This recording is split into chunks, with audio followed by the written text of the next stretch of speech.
మీకు Congress party BRS బీజేపీలో వీళ్ళు వాళ్ళ గడిల కాడికి పోయి అన్న టికెట్ రెడ్ల దగ్గర పోయి టికెట్ అడుక్కోవచ్చు ఇవేముండే అన్న ఇలా నామినేషన్ ఎయిరి మా బీసీ బిడ్డలారా ఎయిరి తెలంగాణ రాజ్యాధికార పార్టీ నుంచి నామినేషన్ ఎయిరి నేను ఇస్తా బీఫామ్ ఎయిరి మన బీసీ బిడ్డలు ఎయిరి మన ఎస్సీ ఎస్టీ మైనార్టీ బిడ్డలు నామినేషన్లు ఎయిరి నేనున్నా బీసీల కోసం బీఫామ్ ఇవ్వడానికి పుట్టింది మన పార్టీ మైనార్టీ ఎస్సీ ఎస్టీలకు సమాన వాటా పంచడం కోసం పుట్టింది దయచేసి మీరందరూ కూడా కత్తెర గుర్తుకు ఓటేసి ఆశీర్వదించమని చెప్పి మీ అందరిని రిక్వెస్ట్ చేస్తా ఉన్నా కత్తెర గుర్తు ఏం చేస్తుంది ఏం చేయబోతా ఉంది కత్తెర గుర్తు మీ అందరికీ తెలుసు మేము ప్రజాక్షేత్రంలో చాలా క్లియర్గా ఉన్నాం అందుకోసం ఈ రాజకీయ పార్టీలకు ఈ అగ్రవర్ణ మీడియాకు అంత భయం ఎందుకంటే ఇది ప్రజల్లోకి పోతే మన పప్పులు ఉడికై మన దోపిడి ఆగిపోతుంది అనేటువంటి ఒక కుట్ర ఉంటుంది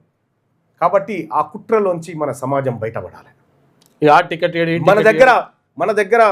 ఉన్నది సోషల్ మీడియానే ఈ సోషల్ మీడియాలో బీసీ ప్రజలారా బీసీ యోధులారా మీరందరూ కూడా దీనికోసం పనిచేయండి ఇంకా వార్తలు దాని చుట్టూ తిరగాలి బీసీలకు ఇస్తాన 42% రిజర్వేషన్ అనేది మిస్టర్ మహేష్ కుమార్ గౌడ్ లేకుంటే నేను రానన్నావు కదా ఏమైంది పొన్నం ప్రభాకర్ గారు బీసీ మంత్రులు ఏమైంది కొండా సురేఖ గారు రాజీనామా వాకిటి శ్రీహరి గారు ఏమైంది 42% రిజర్వేషన్ ఏది బీసీలది 20 మంది ఎమ్మెల్యేలు ఉన్నారు కదా బీసీలు ఏది మీ రిజర్వేషన్ ఏది 42% రిజర్వేషన్ ఏది పార్టీ టికెట్ ఏమే పీటీ టికెట్ ఏమే అది మీకు పదవులు ఉంటే చాలా బీసీలకు ఉండొద్దా బీసీలకు రావద్దా బీసీలకు ప్రధాన శత్రువులుగా మీరే ఉన్నారు మీరు రేపు పొద్దుగాలు వస్తారు కదా మళ్ళా ప్రజాక్షేత్రంలోకి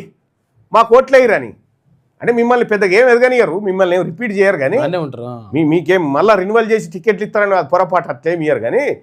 మీరు గుర్తుపెట్టుకోండి మీరు ద్రోహులుగా మారుతా ఉన్నారు బీసీ ప్రజల ఓట్లతో గెలిచి బీసీ ప్రజలకు అన్యాయం జరుగుతుంటే మాట్లాడనటువంటి వాళ్ళు ఎవరైనా ఉన్నారో బీసీ ఎమ్మెల్యేలు కానీ బీసీ మంత్రులు కానీ మీరు సమాధానం చెప్పాలి 42% ఎందుకు ఇయ్యలేకపోయినామో చెప్పారు ఫస్ట్ ప్రజాక్షేత్రంలోకి వచ్చి ఇచ్చిన తర్వాతనే వస్తామని చెప్పారు కదా దొంగ ముఖ్యమంత్రి దొంగతనంగా దాచుకొని నోటిఫికేషన్ ఇప్పించిండు కదా ఇప్పుడు దీనికి సమాధానం చెప్పాలి కదా ఇప్పుడు గుర్తుపెట్టుకోండి మీరు బీసీలను ఎంత అవమానిస్తున్నారో అంత ఎక్కువ పాతాళానికి పోతారు మీరు